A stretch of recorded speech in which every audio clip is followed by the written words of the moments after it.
आज पनीरची रेसिपी करून दाखवते तुम्हाला। बारीक व्यवस्थित कट करून घ्यायचं पनीर। कांदा लांब लांब चिरून घ्या, टोमॅटो पण लांब लांब चिरून घ्या। त्यानंतर कढई गरम करायला ठेवायचं। कढई गरम झाल्यानंतर कांदा व्यवस्थित भाजून घ्यायचं, टोमॅटो पण व्यवस्थित भाजून घ्या आणि सोललेलं लसूण थोडंसं अद्रक पण भाजून घ्यायचं। त्यानंतर पनीर पण व्यवस्थित भाजून घ्या।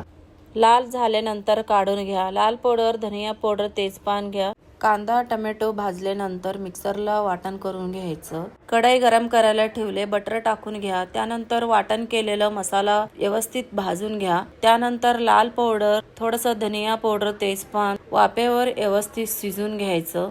त्यानंतर व्यवस्थित मिक्स करून घ्यायचं। मग शाही पनीर मसाला टाकायचा, स्वादानुसार मीठ टाकून घ्या, थोडंसं क्रीम टाकून घ्या। त्यानंतर पनीर टाकून घ्या, थोडंसं कस्तुरी मेथी टाकून घ्यायचं। व्यवस्थित वाफेवर शिजून घेते मी। मग त्यानंतर कोथिंबीर टाकायचं। माझं भाजी रेडी आहे।